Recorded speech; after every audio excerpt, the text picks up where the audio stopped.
você. É bom poder estar com você novamente, você aí do lado de lá da tela, eu aqui do lado de cá, e a gente podendo conversar sobre assuntos tão importantes que fazem parte da vida cristã. E hoje eu quero convidar você a refletir sobre culpa, que é algo que ainda encandeia alguns corações, ainda machuca algumas vidas, ainda é um espinho na carne de algumas pessoas. E eu quero convidar você a abrir sua Bíblia em João capítulo 8, do versículo 10 e 11. Versículo 10 e 11. Então, João capítulo 8, versículo 10 e 11. Diz assim a palavra de Deus. Então, Jesus se ergueu novamente e perguntou a ela: Mulher, onde estão os seus acusadores? Nenhum deles condenou você? Ninguém, Senhor, disse ela. E Jesus disse: Eu também não a condeno. Vá embora e não peques mais.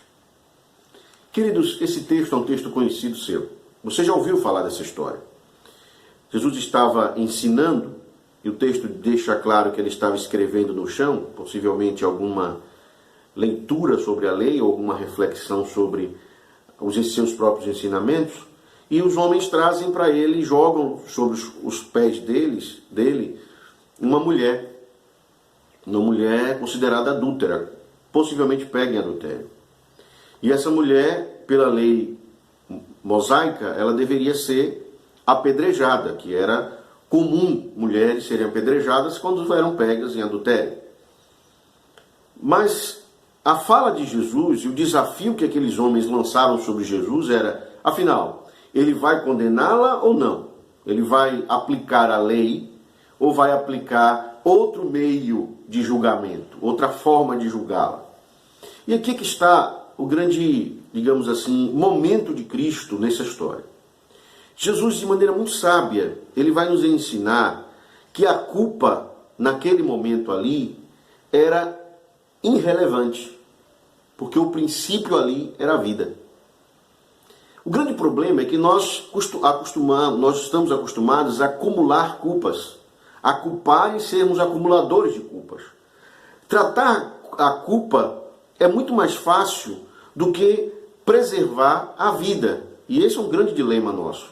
Temos a tendência natural de enchermos os outros de culpa, de acumularmos a culpa, porque ao fazermos isso, temos uma falsa sensação de que a justiça foi aplicada, quando na verdade não a foi. Temos aí uma vida que pode ser totalmente destruída, e literalmente destruída, se a culpa for lançada sobre ela. E Jesus, de maneira magistral, chama todos a atenção e diz: onde estão as suas culpas? Se alguém aqui não tiver culpa sobre você, lance a primeira pedra. E todos reconheceram que eram escravos da culpa e saíram de lá ainda escravos da culpa. A única pessoa que se libertou da culpa foi aquela mulher. Ela saiu de lá, redimida da sua culpa, liberta dos grilhões da culpa. E agora ela estaria então livre. A fala de Jesus ela é significativa porque ele pergunta: aonde estão os seus acusadores? Aonde estão aqueles que te culpam? Ninguém ficou para continuar a trajetória de culpa? Ela disse: ninguém, Senhor. Ele disse: vai e não peques mais. Palavra grega que tem a ver com não erre, ou não acerte o alvo dessa vez. Seja assertiva dessa vez. Eu quero falar sobre 3 elementos fundantes nesse texto que trazem culpas com relação a gente, todos nós. O primeiro elemento de culpa que estava presente naquela mulher era promovida pela tradição. A tradição que eu posso chamar de culpa social. O modo como nós nos estruturamos como sociedade acaba trazendo para nós alguns elementos de culpa. Seja por sua cor, seja por seu sexo, seja por suas opções, suas decisões, suas escolhas, né? Temos a tendência de taxar as pessoas pelo que elas são e lançar sobre elas culpa. Isso é muito comum entre nós. Carregamos as pessoas de males que não são necessários. E a sociedade, infelizmente, a sociedade tradicional, ela carrega isso. Se o indivíduo não tem uma família no padrão tradicional, ele é culpado, ou carrega a culpa de não ter nascido numa família tradicional. Se o indivíduo tem uma opção sexual diferente da minha, ele também carrega a culpa de ter optado por isso. E a sociedade ela vai acarretando culpa nos indivíduos, acumulando essas culpas que só fazem mal, só trazem dano. Aquela mulher, ela é levada sozinha. Perceba só, se é um adultério, teoricamente, você tem que ter duas pessoas. Naquela tradição especial, um homem e uma mulher. Onde está o homem? Por que ele não foi levado aos pés de Jesus? Porque é muito mais horrendo, na cultura judaica antiga, a mulher trair do que o homem trair. Era uma cultura androcêntrica.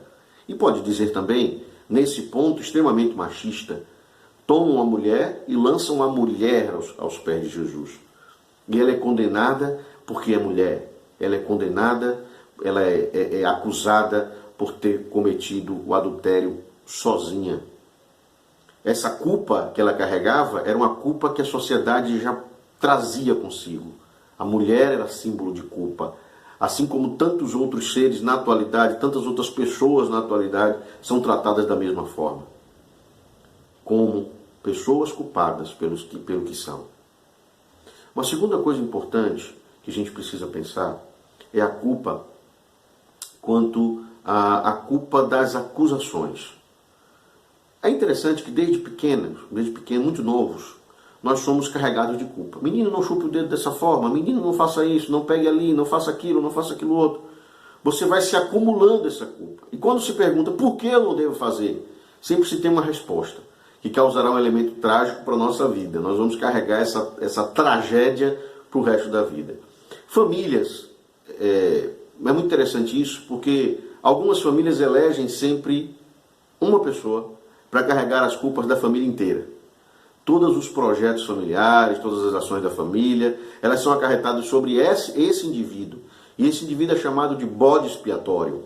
Ou seja, aquele que acumula sobre si todas as culpas familiares, onde tudo que acontece com a família, a incapacidade que a família tem de produzir, a incapacidade que a família tem de crescer, a incapacidade que a família tem de curtir, de ser feliz, de ter um lazer, é culpa desse cidadão, dessa pessoa. Mas é interessante demais porque, na realidade, ele não tem culpa. Não há culpa sobre ele, mas essa culpa é colocada, é inserida. Certo? E como é interessante quando essa culpa em que nos lançam ao rosto, ela tem mais a ver com o outro que nos acusa do que com a gente. Percebam, de verdade. Quando aqueles homens saem, eles admitem, literalmente, que possuem culpas em sua vida. E eles vão saindo um por um, segundo o texto. Eles carregavam culpa. Eles tinham culpa e lançam essa culpa sobre aquela mulher. Essa culpa individual, essa culpa que é lançada ao rosto, é uma culpa que os outros possuem e, numa tentativa de se tornarem mais dignos, lançam a culpa sobre o outro. Mas, na verdade, Jesus mostrou que essa ação não diminui a nossa culpa. Lançar minha culpa sobre o outro não diminui a minha culpa, não me liberta da minha culpa. Maltrata o outro e eu continuo sendo prisioneiro da minha culpa. Uma outra culpa que é terrível é a culpa antiga, a culpa inicial, a culpa do início. É interessante que o texto diz que aqueles homens saíram a partir dos mais velhos. Existem culpas dentro de nós que têm muita relação com a nossa origem, com a forma como fomos criados enquanto filhos e filhas. Carregamos a culpa, às vezes, de não parecer com alguns dos pais, dos nossos pais, ou de parecer com algum lado paterno ou materno e causar algum tipo de desconforto dentro de casa. Carregamos, às vezes, uma culpa porque a nossa família não nos recebia de maneira, digamos assim, alegre, feliz, e somos estruturados assim como pessoas culpadas. Carregamos culpas múltiplas. E essas culpas elas vão se calcificando dentro da nossa alma e vamos carregando essas culpas e vamos colocando essas culpas como parte integrante da nossa maneira de viver. Deixa eu dizer uma coisa para você. Jesus ele fez uma proposta para aquela mulher. Quando aqueles homens saíram a partir do mais velho, Jesus fez a proposta que ela se libertasse de todas as culpas, iniciando pela culpa mais velha, as mais antigas. Essas mais antigas você já está pronto para se libertar delas. Você não precisa mais carregá-las sobre você. Você já pode abrir mão dessas culpas e se tornar livre delas. Essas culpas antigas, elas já passaram. Não existe mais motivo ou razão para que você aguarde com tanto carinho, com tanta preciosidade, preciosismo, digamos assim. Se liberte delas. Abra mão delas e siga em frente. Uma última culpa que eu quero pensar com você neste momento é uma culpa que tem muito a ver comigo e com você, internamente. É a minha própria culpa. É a culpa que eu produzo. Jesus pergunta para ela, aonde estão seus acusadores? Ninguém ficou para continuar te acusando? Ela disse, ninguém. E sabe o que eu vejo nesse texto? Que nem ela mesma, agora tinha coragem de se acusar, tinha coragem de se condenar. A pior culpa que existe é a culpa que nós mesmos introjetamos, que nós mesmos construímos, que nós condenamos, nós nos autopunimos, nos autoflagelamos por conta dessa culpa. Se é isso que você vive, se seu problema é que as culpas que você coloca dentro de você é mais forte do que todas as outras, você precisa se libertar disso. Perceber que as coisas elas não são, digamos, culpa sua. Que nem tudo na sua vida é culpa sua. Que as coisas que acontecem com as outras pessoas não é culpa sua. Simplesmente viva, se liberte e viva. O problema é que se a culpa da tradição, ela produz em nós, que é fruto da culpa da sociedade, ela produz em nós a rejeição da sociedade contra nós, se a culpa individual produz uma rejeição de algumas pessoas contra nós, se a culpa familiar, digamos assim, ela produz, digamos assim, a rejeição da família contra nós, essas culpas antigas, produz essa rejeição, essa culpa interna que nós colocamos nos faz rejeitar-nos a nós mesmos. E essa rejeição é a pior de todas. Quando nós nos sentimos nada frente ao espelho. Eu preciso me libertar disso. Você precisa se libertar disso. Essas culpas, elas são danosas. E quando Jesus disse àquela mulher, vai. E alguns dizem, não peques mais. Como se a fala dele fosse, não traia de novo, não seja adúltera. Não é isso que ele está dizendo. Está dizendo, vai e não acumule mais culpas em seu coração.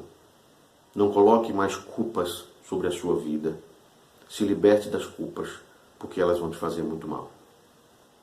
Queridos, se conseguirmos e tivermos coragem de enfrentar todas as nossas culpas, se tivermos vontade de nos libertarmos dos grilhões dessa culpa, seremos livres de verdade. E é isso que Jesus nos ensinou. Se verdadeiramente Cristo vos libertar, verdadeiramente sereis livres. Livres de toda culpa, livres de toda condenação, livres de todo peso que às vezes bate na nossa porta e quer nos derrubar. Seja livre, liberte-se. Que Deus abençoe a sua vida e te traga sempre, a todo momento, paz. Um abraço, até a próxima.